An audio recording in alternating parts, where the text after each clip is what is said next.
Hello everyone, this is Priya Mishra and welcome to JR tutorial. तो कैसे हो बच्चों? आई होप सो सभी के एग्जाम बढ़िया तरीके से जा रहे होंगे। तो आप सभी का एक और डाउट सेशन है ये, जिसमें बहुत सारे बच्चों का कमेंट आ रहा था कि मैम हमें मराठी से रिलेटेड और कुछ ग्रामर की चीजें चाहिए। तो आज हम देखने वाले हैं मराठी ग्रामर से रिलेटेड और कुछ इंपॉर्टेंट चीजें जो कि आपको छोटे छोटे मार्क्स के लिए आता है, बट आता जरूर है और बहुत सारे बच्चे उस चीज को छोड़ देते हैं ये समझ के कि ये हमसे होने ही नहीं वाला है। ओके, तो आज हम उन्हीं चीजों के बारे में देखने वाले हैं जिसे समझने में आप सभी को थोड़ी सी दिक्कत आती है। ओके, तो ये लेक्चर है हमारा मराठी व्याकरण के टॉपिक के ऊपर और ये लेक्चर है सभी बच्चों के लिए जो कि 6th स्टैंडर्ड से लेके 9th स्टैंडर्ड तक के हैं। तो 6 से 9 तक के स्टूडेंट्स के लिए ये लेक्चर है। साथ ही साथ आप सभी के लिए प्लेलिस्ट अवेलेबल है, उसमें जाओ, हिंदी का ग्रामर, मराठी का ग्रामर, एवरीथिंग अवेलेबल। उस लेक्चर में आपको हर चीज मिल जाएगा, हर एक टॉपिक मिल जाएगा जो भी आपको चाहिए हिंदी मराठी से रिलेटेड। ओके, सो वहां पे जाके भी आप देख सकते हैं, जो भी आपके डाउट है वहां पे भी आपके बढ़िया तरीके से क्लियर हो जाएंगे। ओके, चलो सो लेक्चर की शुरुआत करते हैं। सबसे पहले हम देखने वाले हैं लेखन नियमानुसार लेखन। मतलब कि आपको क्या करना है, नियम का मतलब क्या होता है, रूल्स। ठीक है, लेखन मतलब कि राइटिंग। ठीक है, सो इस चीज को आप जोड़ के समझ जाओ कि आपको रूल्स के हिसाब से क्या करना है, लिखना है। अब वो कौन से रूल है? वो रूल पढ़ने की आपको कोई जरूरत नहीं है, आपको सिर्फ और सिर्फ एक सही शब्द ढूंढना है। अगर आपको 4 शब्द दिया है, ठीक है, आपको 4 शब्द दिया है और उसमें से आपको क्या करना है, फाइंड करना है कि कौन सा सही शब्द है। ठीक है, चलो यहाँ पे हम कुछ एग्जाम्पल देखेंगे और किस तरह से ये क्वेश्चन आता है उसे भी हम यहाँ पे देखने वाले। ओके, सो एकदम आराम से ध्यान से आप लोग यहाँ पे देखो।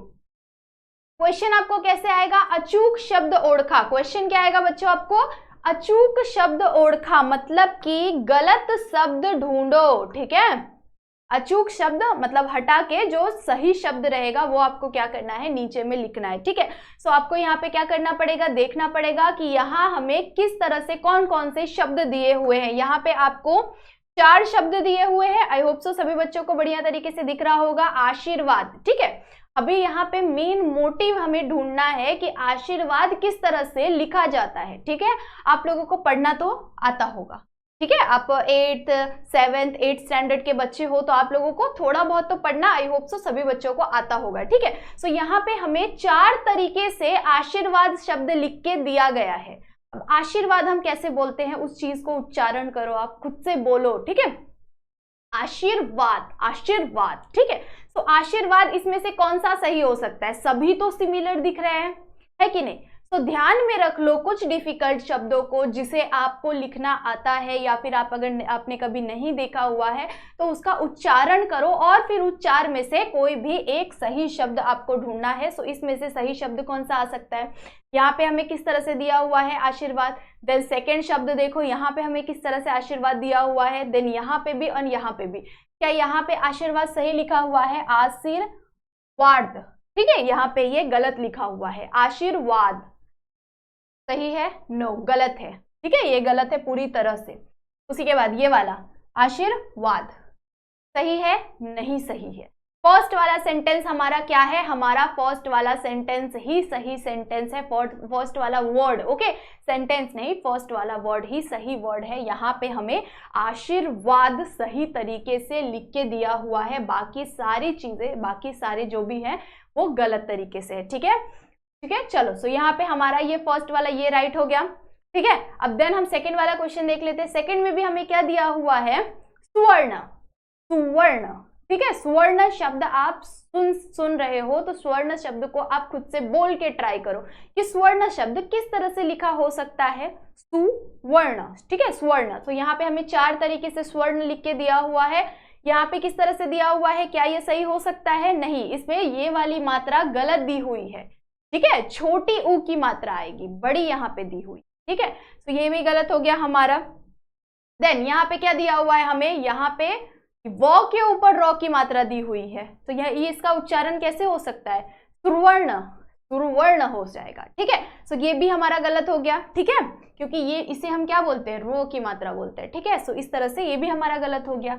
देन यहाँ पे अगेन हमें यहाँ पे क्या दिया हुआ है? फिर से हमें इसी तरह से दिया हुआ है बस मात्रा थोड़ी सी चेंज कर दी है नीचे में, बट इसी तरह से हमें दिया हुआ है, तो ये भी क्या हो जाएगा, गलत हो जाएगा। ठीक है, सुवर्ण मतलब व के बाद र आना चाहिए। ठीक है, समझ गए ना। सो यहाँ पे हमें किस तरह से दिया हुआ है, सुवर्ण। सो ये वाला सुवर्ण हमारा सही है। सो इसीलिए आपको यहाँ पे क्या करना है, जो आपका सही शब्द है वो आपको नीचे में। अब ये मत बोलना कि मैम आपको तो ऑलरेडी पता होगा इसीलिए आपको ये समझ में आता है, बट ऐसा नहीं है बच्चों। आपको ना क्या करना पड़ेगा, मराठी की प्रैक्टिस करनी पड़ेगी। अगर आप प्रैक्टिस करोगे तो ही आपको भी अच्छी तरह से क्लियरली समझ में आएगा। शब्दों का उच्चारण करोगे, अगर शब्दों को आप खुद से बोलोगे तो जाके आपको अच्छी तरह से समझ में आएगा। ठीक है, अब ये क्वेश्चन आपको इस तरह से भी आ सकता है, साथ ही साथ एक और तरीके से आ सकता है। उस चीज को भी हम देख लेते हैं फटाफट से। आपको ये क्वेश्चन सेंटेंस में भी आ सकता है। ठीक है, सेंटेंस में कैसे आएगा, जैसे यहाँ पे एक सेंटेंस दिया हुआ है। ठीक है, अब ये सेंटेंस में क्या किया हुआ है, कोई तो शब्द गलत दिया हुआ है। ठीक है, शब्द की जो मात्राएं होती है, अलग अलग मात्राएं जो होती है, छोटी ऊ की मात्रा, बड़ी ऊ की मात्रा, अम की मात्रा, ए की मात्रा, ओ की मात्रा। ठीक है, ये मात्राएं होती है जिसके वजह से कोई भी शब्द सही कहलाता है। ठीक है, तो आपको क्या करना है, उन मात्राओं को ढूंढना है कि कौन सा शब्द गलत बन रहा है। ओके, चलो सो यहाँ पे हम फर्स्ट क्वेश्चन देख लेते हैं। फर्स्ट क्वेश्चन यहाँ पे हमें क्या दिया हुआ है, माझा जन्म एका गरीब कुटुंबात झाला। ठीक है, बोलने में तो सेम लग रहा है, बट यहाँ पे क्या प्रॉब्लम है, यहाँ पे प्रॉब्लम है मात्राओं का। ठीक है, कैसे, ये गरीब शब्द आप लोगों को दिख रहा है, गरीब शब्द दिख रहा है। गरीब हम कैसे लिखते हैं, यहाँ पे गलत तरीके से दिया हुआ है। गरीब हम कैसे लिखते हैं, गरीब। ठीक है, गरीब हम कैसे लिखते हैं, इस तरह से लिखते हैं। कुटुंबात, कुटुंबात, कुटुंबात मतलब कि परिवार। ठीक है, एक गरीब परिवार में मेरा जन्म हुआ। कुटुंब कैसे लिखेंगे हम, कुटुंब। ठीक है ना, टुंब। सो टुंब कहाँ पे आ रहा है, क्या यहाँ पे ये क के ऊपर मात्रा सही है, नो, बिल्कुल भी सही नहीं है। यहाँ पे ये मात्रा गलत है, यहाँ पे आनी चाहिए ये। क्यों, क्योंकि हम बोलते टाइम ध्यान में आपको रखना है। बोलते टाइम जब भी आप ध्यान में रखोगे तो आपको क्या समझ में आएगा, कुटुंब, कुटुंबात। ठीक है, कुटुंबात तो मतलब ट के ऊपर अम की मात्रा आनी चाहिए। ठीक है, सो यहाँ पे क्या हो जाएगा, ये मात्रा गलत है। ठीक है, साथ ही साथ नीचे में ऊ की मात्राएं भी गलत है यहाँ पे। ओके, सो आपको क्या करना पड़ेगा, सेंटेंस को रीराइट करना पड़ेगा, मतलब आपको सेंटेंस को दोबारा से लिखना पड़ेगा सही ढंग से। आपने जिस चीज को सही किया है उस चीज को सही ढंग से यहाँ पे लिखना है। जैसे यहाँ पे हम कैसे लिखेंगे, माझा जन्म एका, सॉरी मैंने यहाँ पे कहा पहले, ओके चलो, सो एका गरीब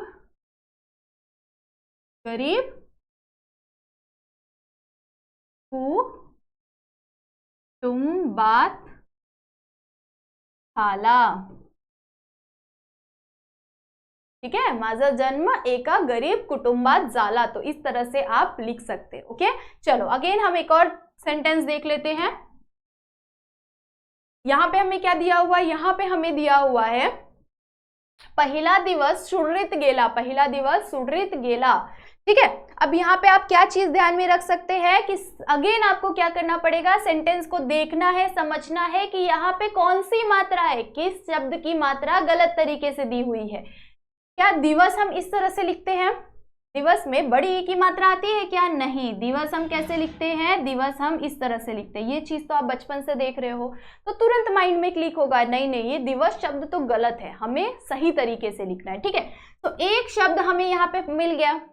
ठीक है, एक शब्द मिल गया, ये आपको 1 मार्क्स के लिए क्वेश्चन आता है एक। ठीक है, एक क्वेश्चन आपको 1 मार्क्स के लिए आता है। अगर इसमें आपको ज्यादा से ज्यादा 2 शब्द गलत देंगे। ठीक है, 2 शब्द आपको गलत देंगे, उन दोनों में से आपको क्या करना है, दोनों को सही करना है। ठीक है, आपको सेंटेंस को रीराइट करना है सही करके। बट अगर आपने चलो बाय चांस आपको एक ही शब्द समझ में आया कि हाँ ये गलत लग रहा है, बाकी सब मुझे सही लग रहा है, तो भी आपको हाफ मार्क्स मिलेगा। इसीलिए क्वेश्चन को अटेम्प्ट करो, ट्राई करो, नहीं आ रहा है, बाकी कुछ नहीं समझ रहा है ना, सभी की मात्राएं चेंज कर दो। ठीक है, बाकी अब नॉर्मल चीजें गेला, आला, मला, झाला, ये सब चीजें तो सबको समझ में आती है, तो ये सब चीजों की मात्राएं मत चेंज कर देना। जो ऐसा हार्ड शब्द लगे कि कुछ, जैसे अभी यहाँ पे कुटुम्बात आ गया था, ठीक है, कुटुम्बात आ गया था, अब इस शब्द में आपको समझ में आ रहा है कि ये हार्ड वर्ड है, ये सेंटेंस का मेन शब्द है, तो हम इसकी मात्राएं चेंज कर देते हैं। फटाफट से इसकी मात्राएं चेंज कर दो, सही मार्क्स मिल जाएगा, है कि नहीं। सो ट्राई जरूर से करना, क्वेश्चन को स्किप मत करना, छोड़ना मत बिल्कुल भी, क्योंकि अगर छोड़ोगे तो 0 मार्क्स मिलेगा, अटेम्प्ट करोगे तो हाफ मार्क्स मिलेगा ही मिलेगा, इसीलिए हर एक क्वेश्चन को अटेम्प्ट जरूर से करो। ओके,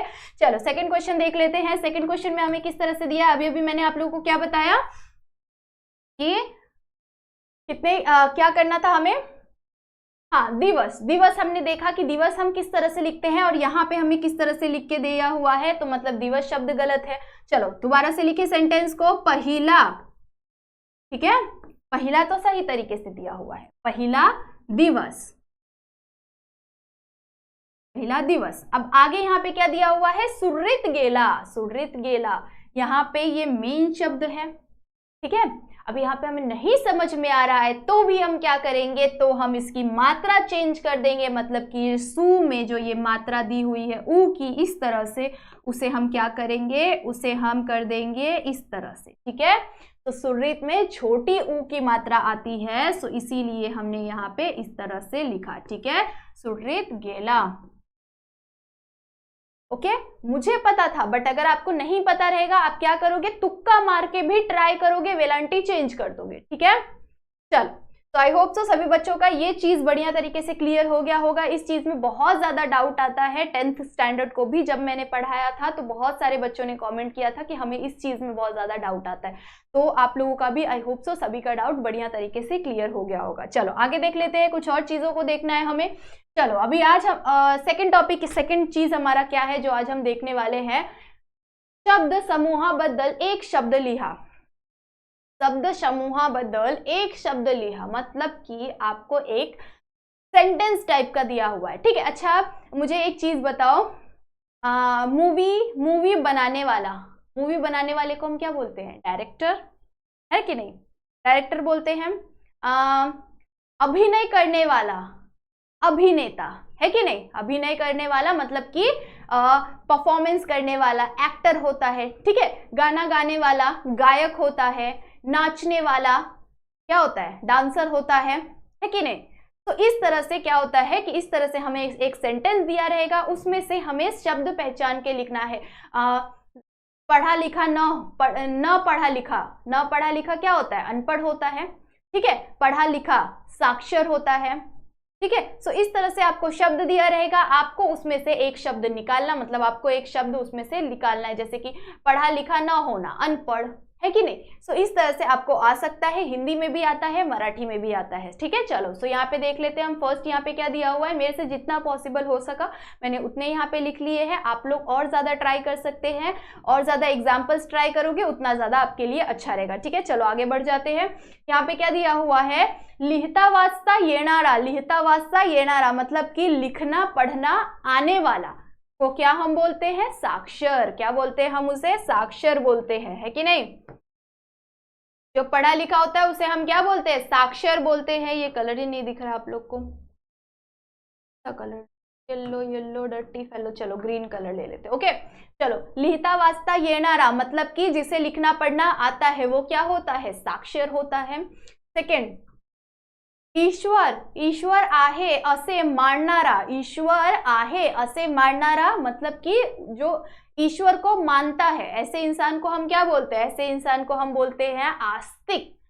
मतलब जिसकी आस्था है किनमें, भगवान में, ईश्वर में जिनकी आस्था है वो क्या होता है, आस्तिक होता है। जिनकी ईश्वर में आस्था नहीं है, भगवान में जिसकी आस्था नहीं है उसे हम क्या बोलते हैं, नास्तिक बोलते हैं। आप लोगों ने मम्मी के मुंह से भी सुना होगा, कुछ भगवान को मानता नहीं है, ये नास्तिक है एक नंबर का, है कि नहीं, सुना होगा आई होप सो सभी बच्चों ने किसी ना किसी के मुंह से। ओके, सो ईश्वर नाही आहे मानणारा, ईश्वर नाही आहे मतलब भगवान नहीं है ऐसा मानने वाले को हम क्या बोलते हैं, नास्तिक बोलते हैं, ठीक है। भाषण ऐकणारा, भाषण ऐकणारा मतलब कि भाषण देखने वाला, भाषण सुनने वाला, ठीक है। भाषण सुनने वाला क्या होता है, श्रोता होता है, ठीक है। जब भी आपको आए सुनने वाला, ठीक है, ऐकणारा तो क्या समझोगे? श्रोता, मतलब कि आप मेरी बातें सुन रहे हो, आप क्या हो? आप श्रोता हो। अगर मैं बोल रही हूँ, ठीक है, मैं बोल रही हूँ तो मैं क्या हूँ? वक्ता हूँ। मैं भाषण दे रही हूँ तो मैं वक्ता हूँ। आप मेरी बातें सुन रहे हो, आप श्रोता हो। ठीक है, इन एग्जाम्पल से आप आराम से समझ सकते हैं। भाषण देनारा मतलब मैं क्या हूँ? वक्ता। भाषण देनारा वक्ता, भाषण सुननारा मतलब भाषण एकनारा क्या क्या क्या? श्रोता। ठीक है, तो श्रोता। चलो 6 देख लेते हैं यहाँ पे। केलेला उपकार जणनारा, केलेला उपकार जणनारा मतलब कि किया हुआ उपकार जताने वाला। ठीक है, कोई ऐसे होते हैं ना बहुत सारे लोग जो कोई चीज आपको दे देंगे तो भी बार बार जाके आपको बोले रहेंगे मैंने तो दिया है, ऐसा बोलते हैं ना बहुत सारे लोग। सो ऐसा उपकार जताने वाला क्या होता है? कृतज्ञ। ठीक है, कृतज्ञ, ऐसे को हम क्या बोलते हैं? कृतज्ञ। मैं जब 10th स्टैंडर्ड में थी तो मेरे 10th स्टैंडर्ड में यही सेम आया था, यही क्वेश्चन आया था मुझे 1 मार्क्स के लिए, और मैंने क्या आया था। ठीक है, चलो 7 देख लेते हैं। केलेले उपकार विसरनारा, केलेले उपकार विसरनारा मतलब कि किया हुआ उपकार भूल जाने वाला। ठीक है, उपकार करके भूल जाने वाले को हम क्या बोलते हैं? कृतज्ञ। ठीक है, मतलब कृतज्ञ। ठीक है, इस तरह से लिख के आना, बिल्कुल भी गलत लिख के मत आना। अगर गलत लिख के आओगे वहीं पे मार्क्स कट हो जाएगा। ओके, मराठी, इंग्लिश, हिंदी जो भी एग्जाम होते हैं, इन तीनों लैंग्वेज के एग्जाम में आपके वर्ड्स पे मार्क्स कटते हैं, इसीलिए सोच समझ के, जितना आता है उतना ही सोच समझ के लिखो। ओके, चलो लास्ट देख लेते हैं यहाँ पे। वाक्य वाचनारा, वाद्य वाजनारा होगा आई गेस। हाँ, वाद्य वाजनारा होगा, मैंने वाक्य लिखा हुआ है यहाँ पे गलती से। ओके, वाद्य वाजवनारा क्या होता है? वादक। ठीक है, वाद्य वाजवनारा मतलब जो इंस्ट्रूमेंट्स होते हैं ना, वाद्य अलग अलग, जैसे बांसुरी हो गया, पियानो हो गया, ढोल हो गया, ये सारी चीजें क्या है? ये वाद्य है। ठीक है, सो ये वाद्य को बजाने वाला क्या होता है? वादक होता है। सो वाद्य वाजवनारा वादक। ठीक है, इस तरह से ये आपको आ सकता है। 9th स्टैंडर्ड के बच्चे ज्यादा कंसंट्रेट करो क्योंकि आपको आता ही है, इसीलिए ध्यान में रखो और अच्छी तरह से लिख के आओ। चलो लास्ट टॉपिक की तरफ देख लेते हैं। लास्ट टॉपिक है हमारा विराम चिन्ह। विराम चिन्ह सबको पता होगा, अलग अलग विराम चिन्ह होते हैं। सबसे इंपॉर्टेंट विराम चिन्ह क्या है? Question mark. क्वेश्चन मार्क हर एक बच्चे को समझ में आ जाता है कि नहीं? जब भी आपको ऐसा लगे सेंटेंस में किसी प्रकार का क्वेश्चन पूछा जा रहा है, क्या, क्यों, किस लिए, कैसे, इस तरह का शब्द अगर आप लोगों को सेंटेंस में दिख गया तो क्या समझोगे? ये कौन सा है? प्रश्नवाचक वाक्य है। मतलब कि इसमें क्वेश्चन पूछा गया है तो हमें कौन सी विराम चिन्ह का इस्तेमाल करना है? हमें क्वेश्चन मार्क का इस्तेमाल करना है। ओके, चलो वैसे ही हमें और कुछ चिन्हों का दिया हुआ है यहाँ पे, देख लेते हैं इसे। सबसे पहला क्या दिया हुआ है? पूर्ण विराम। पूर्ण विराम मतलब फुल स्टॉप। ठीक है, पूर्ण विराम मतलब फुल स्टॉप। जहां पे सेंटेंस खत्म होगा वहां पे हम क्या लगाते हैं? फुल स्टॉप लगाते हैं। तो इस फुल स्टॉप के बारे में अगर आ गया तो क्या करोगे? अगर आपको ऐसा आया कि पूर्ण विराम, ठीक है, पूर्ण विराम का चिन्ह लिखो और उसके डेफिनेशन लिखो। तो पूर्ण विराम के चिन्ह के बारे में आप चिन्ह लिख दोगे। उसके बाद साथ साथ अगर आपको सेंटेंस दिया है, ठीक है, और उसमें बोला कि इस विराम चिन्ह का इस्तेमाल करो, पूर्ण विराम का इस्तेमाल करने के लिए आ गया ब्रैकेट में सेंटेंस में, तो क्या करोगे? सेंटेंस पूरा लिखोगे, लास्ट में क्या लगा दोगे? डॉट लगा दोगे। ठीक है, डॉट लगा दोगे ना, यही क्या है? यही हमारा पूर्ण विराम। ओके, सेकंड क्या है हमारा? अर्धविराम। अर्धविराम, ठीक है, अर्धविराम मतलब कि इस तरह से आपको क्या करना है? अर्धविराम का इस्तेमाल हम कहाँ पे करते हैं? अर्धविराम का हम इस्तेमाल जैसे अगर आप लोगों को, ठीक है, अगर आप लोगों को कुछ सेंटेंसेस, मतलब एक सेंटेंस है, उस सेंटेंस में आपको अलग अलग जगहों के नाम दिए हुए हैं, ठीक है, तो वहां पे क्या रहेगा? आपको सेपरेट करने के लिए इस चिन्ह का इस्तेमाल करना। ओके, तो इस तरह से आप इसका इस्तेमाल कर सकते हैं। चलो आगे देख लेते हैं स्वल्प विराम। स्वल्प विराम हमारा कॉमा। तो अगेन स्वल्प विराम में भी हम क्या करते हैं? जैसे अगर आपको फ्रूट्स के नेम दिए हुए, ठीक है, फ्रूट्स के नेम दिए हुए हैं, उसमें आपको मैंगो, एप्पल, बनाना, ठीक है, ऐसे सारे फ्रूट्स के नेम दिए हुए हैं, तो सबको हम सेपरेट करने के लिए क्या करते हैं? बीच बीच में कॉमा कॉमा कॉमा कर करके एक ही कैटेगरी की चीजों का नाम हम कॉमा कॉमा करके डालते हैं। ठीक है, सो कॉमा का इस्तेमाल हम वहां पे करते हैं, मतलब कि स्वल्प विराम का इस्तेमाल। प्रश्न चिन्ह हर एक बच्चे को पता है कि जब भी क्वेश्चन में, जब भी सेंटेंस में कोई भी क्वेश्चन पूछा जाए तो हम क्वेश्चन मार्क का इस्तेमाल करते हैं। उद्गार चिन्ह, उद्गार चिन्ह, एक्सक्लेमेशन मार्क, उद्गार चिन्ह का हम इस्तेमाल कहाँ करते हैं? जब भी ऐसा लगे आपको शॉकिंग रिएक्शन, किसी भी प्रकार का रिएक्शन लगे सेंटेंस में, आपको किसी भी प्रकार का रिएक्शन, जैसे अब केवढा मोठा सांप आहे, केवढा मोठा घर आहे, ठीक है। सो इस तरह से आप लोगों को जब भी कुछ अजीब तरीका का रिएक्शन दिखाए, वाह वाह खूब छान दिसते, ठीक है। सो इस तरह से अगर आपको जब भी वाह, अब, शाबाश, अरे रे रे इस तरह के शब्द दिख जाए तो उसके जस्ट बाजू में आपको क्या करना है? एक्सक्लेमेशन मार्क का, मतलब कि आपको उद्गार चिन्ह का इस्तेमाल करना है, ठीक है। चलो आगे बढ़ जाते हैं। लास्ट क्या है यहाँ पे? पूर्ण विराम, अपूर्ण विराम। अपूर्ण विराम मतलब कि इस तरह से आपको अपूर्ण विराम का इस्तेमाल करना है। अपूर्ण विराम का इस्तेमाल हम कहाँ करते हैं? जब भी देखो जब भी ऐसा लगे ना आपको निम्नलिखित चीजों के ऊपर लिखो, ठीक है। सो अगर आपको सेंटेंस इस तरह से आया कि ये जैसे सेंटेंस आपको किस चीज के लिए आया है? विराम चिन्ह लगाने के लिए आया है, ठीक है। सेंटेंस आपको विराम चिन्ह के लिए आया है, इस क्वेश्चन के ऊपर आया है, तो उसमें आपको एक सेंटेंस दिया हुआ है स्टार्टिंग में, उसके बाद ना आपको नीचे में 1-2 पॉइंट करके दिया हुआ रहेगा कोई भी चीज, ठीक है। जैसे यहाँ पे कोई चीज लिखा हुआ है, ठीक है, ये एक मेन सेंटेंस हो गया, उसके नीचे 1 नंबर, 2 नंबर, 3 नंबर, 4 नंबर इस तरह से दिया रहेगा। तो आपको क्या करना रहेगा? यहाँ पे आपको इस चिन्ह का, अपूर्ण विराम चिन्ह का इस्तेमाल करना है, ओके। जैसे निम्नलिखित चीजें, ठीक है, निम्नलिखित चीजें, उसके नीचे लिस्ट दिया हुआ है, तो वहां पे आपको इस चिन्ह का इस्तेमाल करना है, ठीक है। आई होप सो सभी बच्चों का ये सारा डाउट, जो छोटी छोटी चीजें जो आपके पेपर में आती है बट बहुत सारे बच्चे इस चीज को छोड़ देते हैं, सोचते स्किप कर देते हैं या हार्ड लगता है, तो ये सारी चीजें आज के लेक्चर में आई होप सो सभी का क्लियर हो गया होगा और अब कोई भी बच्चा इस चीज को नहीं छोड़ेगा, ओके। चलो, सो नेक्स्ट आपका कौन सा डाउट है वो कॉमेंट सेक्शन में जरूर से बता देना, साथ ही साथ वीडियो को लाइक जरूर से कर देना, अपने सारे दोस्तों को शेयर जरूर से कर देना। अगर और भी कोई डाउट है तो प्लेलिस्ट में जाके लेटर राइटिंग, वृत्तांत, बातमी लेखन, जो भी डाउट है वो सारी चीजें जाके आराम से मराठी प्लेलिस्ट ग्रामर में आप देख सकते हैं, बढ़िया तरीके से, हिंदी भी मराठी भी, ओके। चलो, सो तब तक के लिए बाय बाय। चैनल पे न्यू हो तो सब्सक्राइब जरूर से करके जाना। तब तक के लिए बाय बाय, मिलते हैं नेक्स्ट लेक्चर में।